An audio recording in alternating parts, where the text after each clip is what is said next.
Tämä tietopläjäys kertoo ja antaa näkökulmia murtolukujen mallintamiseen. Murtoluvut ovat kahden kokonaisen luvun osamääräksi kirjoitettu luku. Murtoluvut itsessään voi yhdistää moniin muihin matematiikan osa-alueisiin.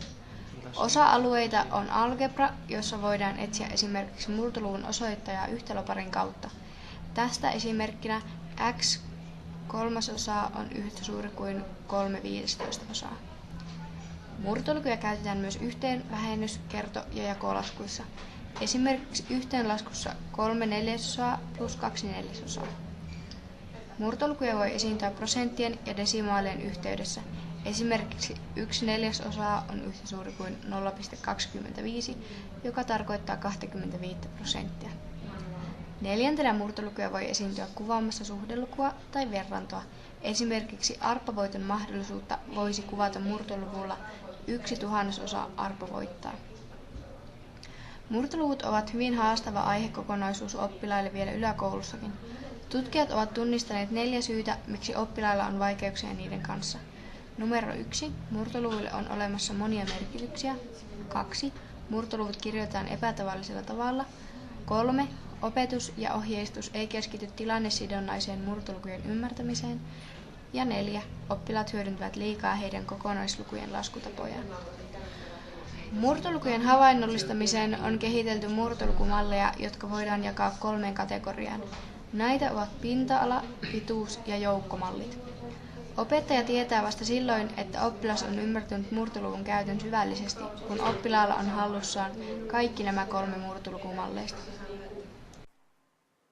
Osiointi, eli kokonaisen jakaminen yhtä suuriin osiin, on tärkeä osa murtolukukäsitteen kehittymistä pienillä oppilailla. Osiointia voidaan tehdä käyttäen pinta-alamalleja, pituusmalleja tai joukkomalleja. Näistä yleisimmin käytetty on pinta-alamalli. Katsotaanpa seuraavaa esimerkkiä. Mieti hetki, mitkä kuvioista on jaettu oikein 4/osiin.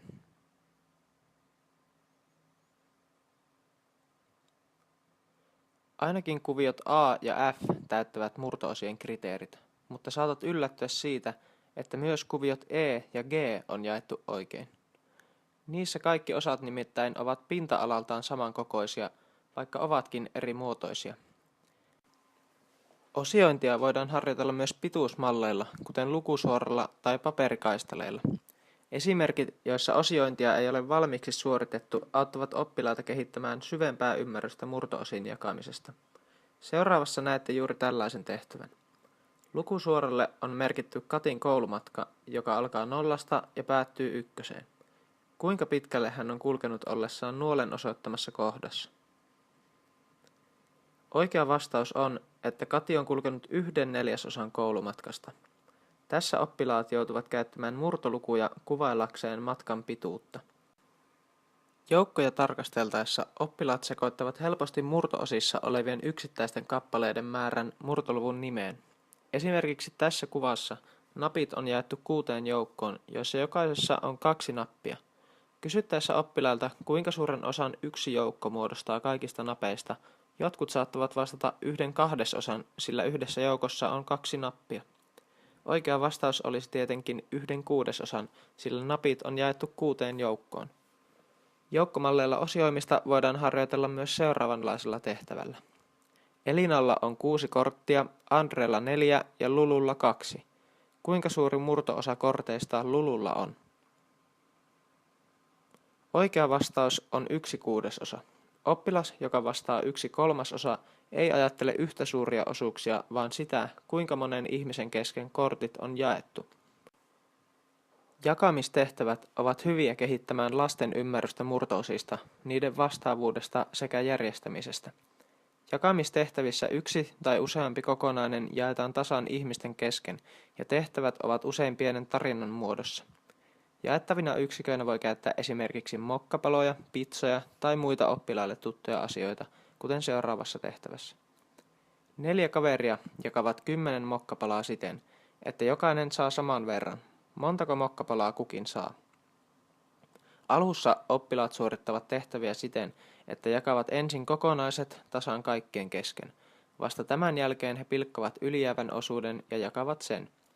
Näin saadaan jokaiselle kaverille 2,5 mokkapalaa. Koska ensimmäiset jakamistrategiat sisältävät puolittamista, on hyvä aloittaa tehtävillä, joissa jakajia on 2, 4 tai jopa 8.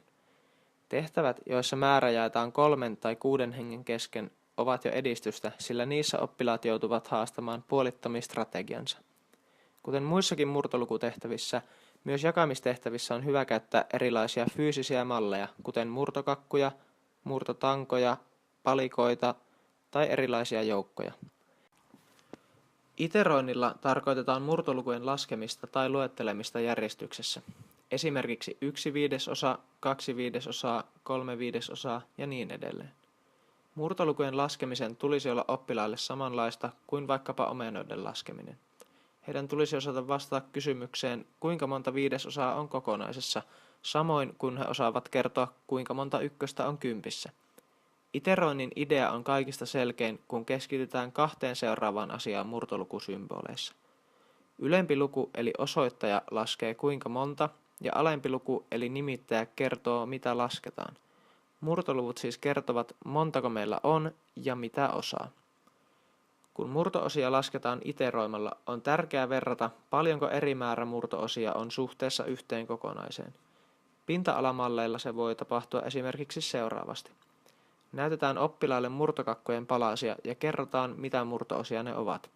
Tässä esimerkissä käytämme neljäsosia. Ensiksi lasketaan neljäsosat. 1/4, 2/4, 3/4, 4/4 ja 5/4. Sitten kysytään oppilailta, kun meillä on 5/4, onko meillä enemmän, vähemmän vai saman verran kuin yksi kokonainen. 10/4 kohdalla voitaisiin kysyä, kuinka monta kokonaista näistä tulee. Eri suuruisia murto-osia voidaan myös vertailla kysymällä, onko 10/12 yhtä paljon kuin 10/4. Iterointia voidaan tehdä myös pituusmalleilla, sillä se on vähän kuin mittaamista.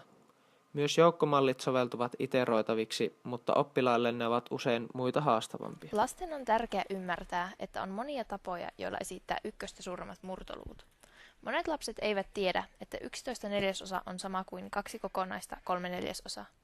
Tätä voidaan demonstroida antamalla lapsille 1/4 kokoisia kuutioita. Näistä rakennetaan 2 4/4 kokoista pylvästä ja 1 3/4 kokoinen pylväs. Harjoitus auttaa lapsia ymmärtämään näiden 2 kirjoitusasun yhteneväisyyden. Toisessa demonstraatiossa oppilaille näytetään kannu, johon mahtuu 4 kupillista mehua. Luokalta kysytään, kuinka monta kuppia voidaan täyttää, jos opettajalla on 2 täyttä kannua ja 1 kannu, jossa on mehua jäljellä 3/4 sen tilavuudesta. Oppilaiden tulisi perusteiden jälkeen tietää, kuinka paljon mikäkin murtoluku, esimerkiksi 1/3 noin suunnilleen on. Tässä oppilaat ovat usein epävarmoja, joten heille kannattaa tarjota arkielämässä mahdollisimman paljon tilaisuuksia arvioida. Opettaja voi esimerkiksi kysyä, kuinka suuri osa oppilaista syö spagettia. Eräässä tehtävässä opettaja piirtää taululle kuvan kolmiosta ja värittää siitä mielivaltaisen osan. Sitten hän pyytää oppilaita arvioimaan ja perustelemaan, kuinka suuri osa kolmiosta on väritetty. Yhtä oikeaa vastausta ei ole. Jos oppilailla on tässä vaikeuksia, opettaja voi kysyä, onko väritetty osa lähimpänä nollaa, puolta vai yhtä kokonaista. Murtolukujen vertaamiseen käytetään yleisimmin 2 tapaa, joita ovat yhteisen nimittäjän löytäminen ja ristiin kertominen. Niillä saadaan usein helposti oikea vastaus, mutta ne eivät kehitä ymmärrystä murtolukujen suhteista ja koosta. Siksi meillä on ajattelua kehittäviä muita vertailustrategioita.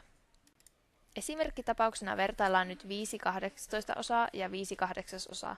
Murtoluvuilla on siis samat osoittajat, mutta eri nimittäjät. Vertailemme nyt, kumpi on pienempi ja kumpi suurempi, emmekä saa käyttää apuna saman nimittäjän löytämistä tai ristiin kertomista. Kokonaiset on jaettu siis 12 ja 8 osaan. 1/12 on pienempi kuin 1/8. Osoittajan ollessa sama eli 5, huomaamme, että 5/12 on pienempi kuin 5/8. Strategiana käytämme nyt läheisyyttä puolikkaaseen.